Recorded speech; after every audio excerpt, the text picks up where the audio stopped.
Hello, I'm Tom. I'm a 65-year-old runner.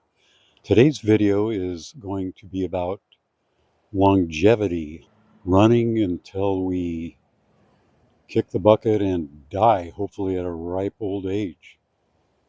Also, I'm going to focus on combining longevity with running fast, as in competing in road races at our best. So I think we can combine both of them. I'm going to finish the video with an update on how I did with the cutback week this last week, and also how I'm doing on my own comeback. If you find this video helpful, please give it a like and also subscribe to my channel. Thanks.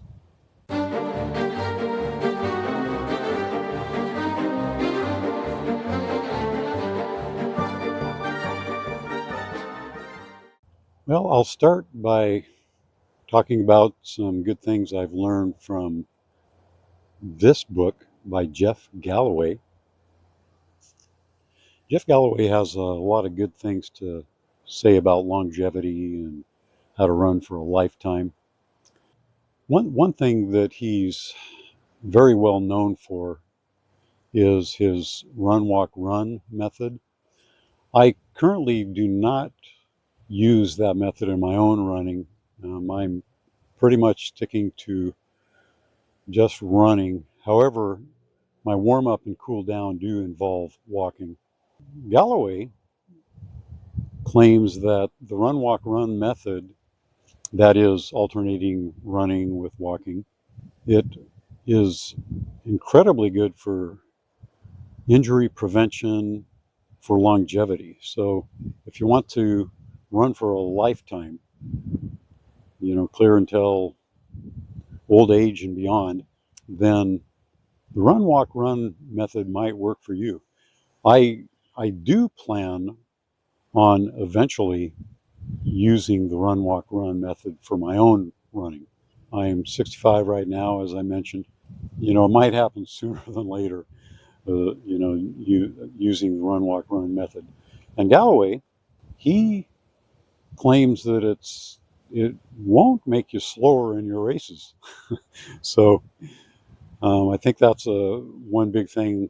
A lot of runners are afraid that they're going to run slower. But Galloway says no. One thing that I will mention, since we're talking about Jeff Galloway, is he also promotes something called acceleration gliders. They're more commonly known as strides. And this is easy speed that is very low risk for injury. So he recommends doing 4 to 8 acceleration gliders, 15 to 20 seconds in length, and they are to be done at about 5K race pace. They're free speed, they're a low risk for injury, and it's something that I'm already incorporating in my own running. And as I mentioned before, I'm very injury prone, and so that's a way that your body can get accustomed to race pace, and so that when you actually do run in a 5K, 10K, whatever, it's not going to be a big surprise to your system, and you've already built up a little resistance or an ability to handle the pounding that comes with speed work. I might add that Galloway recommends that you start a stride very slowly. You just kind of jog into it, accelerate until you reach a peak of at about 5K race pace, and then you decelerate to where you're back to a jog. And that would be an acceleration glider or a stride. Another tip for longevity that Jeff Galloway recommends in his book concerns how many days per week we should run. So when you're a younger runner and a little bit more resistant to injury and you're able to recover a lot faster, you can run up to 7 days a week and not have any problems with that. Of course, your your high-level athletes, running at a world-class level, and even collegiate athletes, even your best high school runners, uh, are running 7 days a week. I don't recommend that a high school runner run 7 days a week. I think they should take at least one day off per week. But once you get into the collegiate level on up, yeah, 7 days a week running works well for a lot of athletes. However, once you get older, you find that it takes longer to recover. And so you come to a point where you need to take more days off during the week.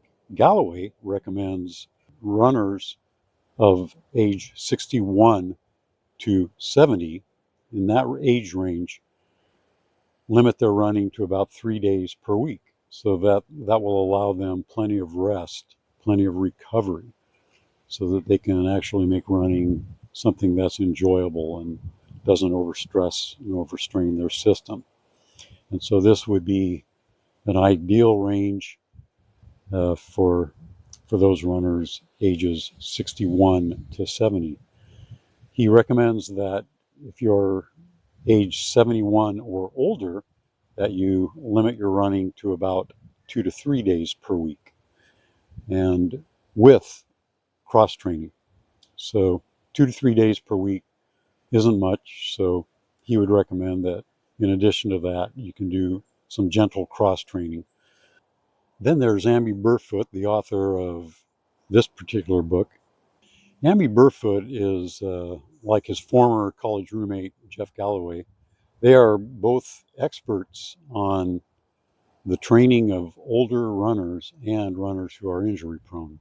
Amby Burfoot recommends hill training for runners seeking to avoid injuries or prevent injuries and run longer. Amby Burfoot recommends doing hills up to 10 repetitions up a hill, and these repetitions should be at about 20 to 30 seconds each. And then after you reach the top, you walk or shuffle back down to the bottom and then repeat. And you can do that up to 10 repetitions. However, don't do 10 reps of 20 to 30 second hill sprints. Don't start that right off the bat if you haven't done hills before. Burfoot recommends that you transition very slowly by just doing little short bursts of about 8-second hills, maybe doing 2 to 3 reps to start at about 8 seconds up a steep hill. And then do this about once a week, and then gradually increase the repetitions, gradually increase the time per hill interval. And the advantages of doing hill sprints there's a number of advantages. The first advantage would be strengthening the leg muscles. Burfoot mentioned that you are strengthening both fast twitch and low twitch muscles. So doing hills actually are a form of speed work. So it'll increase your speed, and old people, I'm referring to myself as old now, and we can use all the speed we can get. And so hill sprints will actually strengthen those muscles, that both slow twitch muscles, which are for the slower long distance running, as well as fast twitch muscles, which are for sprinting. Hill intervals or hill sprints are also great for injury prevention. Many coaches advocate using hill sprints for their runners as a form of injury prevention, because the hills are like doing a weight workout, but much more gentle than doing a weight workout. As I mentioned, the hill sprints, hill intervals strengthen the calf muscles, thighs, hamstrings, all those muscles that are used in running and in running fast. So strong muscles are injury-resistant muscles as well. Another great benefit of doing hill intervals is it improves your stamina. It improves your cardiovascular fitness. Not just aerobic fitness, but it improves your anaerobic threshold. So it essentially does the same thing as doing intervals on a track or on a flat surface. Now, the problem with doing intervals on a flat surface is that you are much more vulnerable to injury. And so the advantage, so you can accomplish the same thing, you can get that same VO2 max anaerobic fitness through hills with a far less risk of injury. In fact, hills, as I mentioned, prevent injury. The reason hills are so great for injury prevention is because they're so gentle. When you go uphill, you're running slower and there is far less pounding than if you are running on a flat surface or a downhill surface. So I don't recommend running fast downhill. Running fast downhill is very punishing on your muscles, bones, ligaments, tendons, joints. Consequently, as I've mentioned before, the rest interval for doing workouts would, of course, be going back down the hill. So do that again at a walk or a very slow jog or a shuffle. And because the pounding of going downhill could defeat your whole purpose of doing a hill workout, which would be primarily injury prevention. Another top level coach that I should mention is Brad Hudson. Brad Hudson, who's coached a lot of high level athletes and champion runners, he also recommends hill sprints for his athletes. Now, he recommends them for top level younger athletes. And as I've mentioned, hill workouts, hill sprints are great for older runners as well to prevent injury.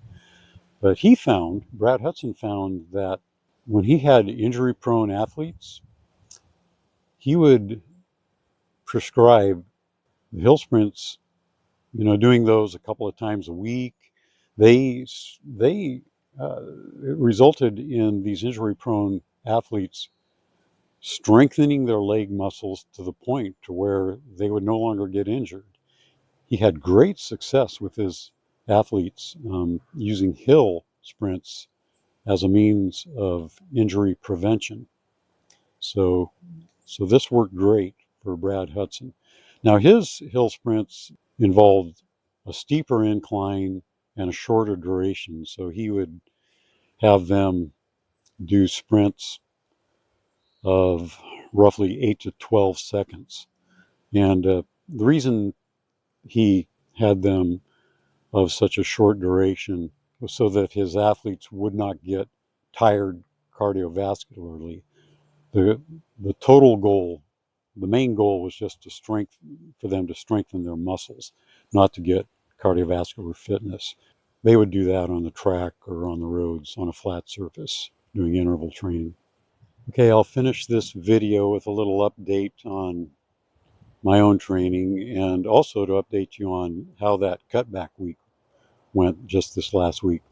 And you can learn more about cutback weeks in the previous video that I did, which you can click on at the end of this particular video.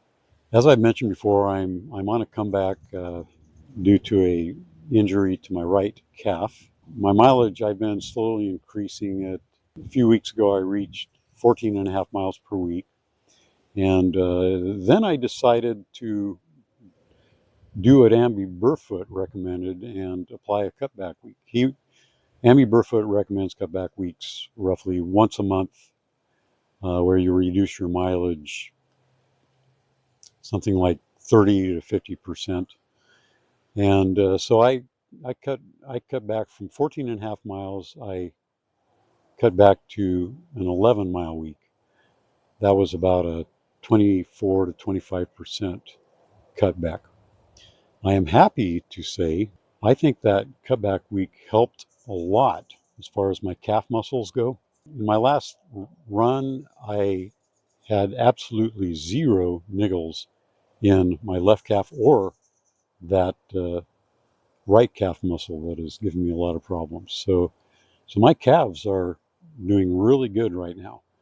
I do have a persistent pain in my right knee, which I've been running on. That's been kind of for several months now. And it's the type of pain, it doesn't seem to be getting worse. I am going to get it checked out. The next time I have an appointment with my doctor, I'm going to try to get a referral so that I can get that thing accurately diagnosed. My upcoming goal as far as competition is to run in the Scandia Run 5K, which is now less than 2 weeks away. That's going to be my first race since April. And I don't expect to run fast. My training has been very limited. So speed is definitely not my goal at the Scandia Run. My goal is to run it hard, yes, but to run it injury free. My goal is to not aggravate any strains in those calf muscles, and hopefully that knee won't get aggravated either. So that's the goal. Again, I hope you found this video helpful, and if you did, please press the like button and subscribe to this channel. I hope you have happy trails, happy running, and I invite you to come back again next week. Thanks. Bye.